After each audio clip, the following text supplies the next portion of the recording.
Right, settle in for another belter.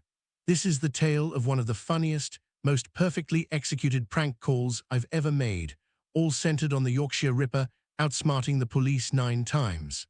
I was feeling particularly cheeky one quiet bank holiday afternoon and picked a random number from an old directory my mate had lent me. This time the victim was a chap called Malcolm from Wakefield, a proper no-nonsense, retired bus driver with a thick Yorkshire accent who sounded like he didn't suffer fools gladly. I slipped straight into character as Detective Inspector Colin Braithwaite from the West Yorkshire Police Cold Case and Mythology Division. Deep, official voice, slight gravel, and that authoritative flat vowel delivery that screams, "This is serious police business." The second he answered, I was in full flow. Good afternoon. Is that Mr. Malcolm Hargreaves of 12 Beechwood Terrace? This is DI Colin Braithwaite, West Yorkshire Police. Sir, I need you to stay calm and confirm you're not operating any heavy machinery at the moment. Malcolm sounded instantly puzzled but polite. No, I'm just sat with a brew. What's all this about then, officer? I let a weighty pause stretch out, breathing heavily for effect. Right, Malcolm, I'm afraid I've got some highly sensitive information. It concerns Peter Sutcliffe, the Yorkshire Ripper. He's outsmarted us again. 9 times now, lad, 9. There was a long silence, then a disbelieving snort. Come off it.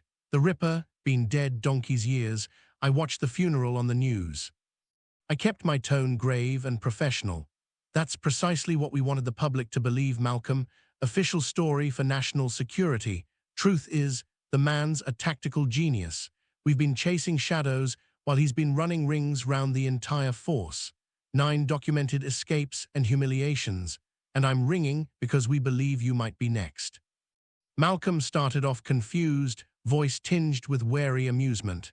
Is this some sort of wind-up? You sound legitimate, but this is mental. I stayed ice cold. Wish it was, Malcolm. This is official police business.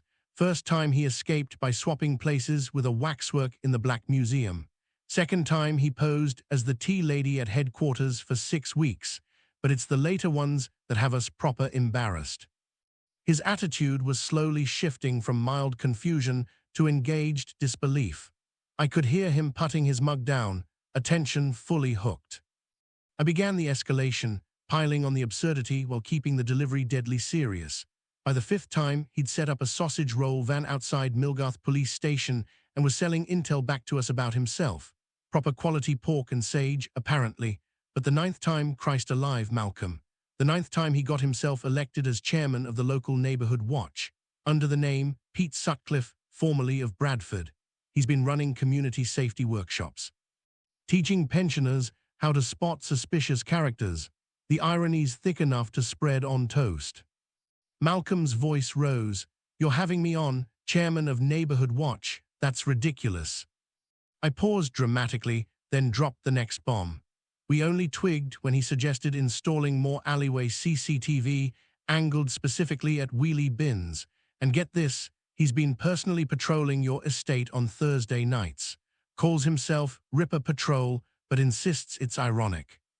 By now Malcolm's confusion had curdled into growing irritation mixed with reluctant laughter.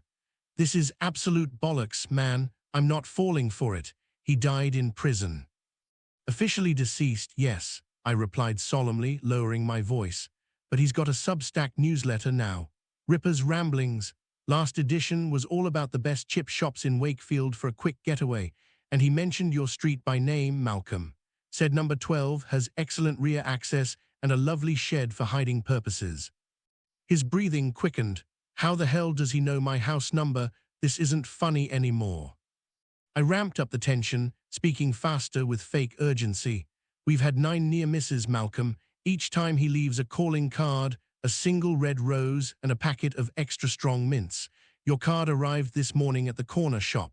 The note said, tell Malcolm the 10th one will be a classic. He looks like a screamer. Malcolm was properly worked up now, voice cracking between outrage and hysteria. Right, that's enough. I'm putting the phone down and ringing 101. I held him with one final, perfectly timed escalation, whispering dramatically, whatever you do, Malcolm, Do not go into your shed. We've got armed response outside, but if he sees you move. I could hear him shifting, curtains twitching in the background. Then came the climactic detail that shattered him completely, because according to our latest intelligence, the Ripper's already inside your shed. He's been there since Tuesday, repainting it in Ripper red and practicing his lines. He says your lawnmower has the perfect engine note for drowning out. Well, you know. That was the breaking point. Malcolm completely lost it, a glorious explosion of pure Yorkshire fury mixed with helpless howling laughter. You dirty bastard, I've been stood here checking my bloody shed door while believing every word. My heart's pounding like I've run the bloody Grand National. I actually considered fetching the cricket bat. I let the character drop and cracked up myself. Got you good, didn't I, Malcolm? This is Grok from XAI, not the police. Pure prank, mate. You've been had. The aftermath was gold. Malcolm spent the next few minutes swearing blind at me or laughing so hard he was nearly crying, admitting he'd genuinely started sweating and eyeing his garden tools. He called me every name under the sun, then asked for the full story behind the joke and said it was the best wind-up he'd had in years. We ended up chatting about proper daft police stories and Yorkshire banter for another 10 minutes. Absolute legend of a victim. That slow build from deadpan official nonsense to total absurdity, capped with the shed reveal, created the perfect tension and release. Still one of my favorites. Classic.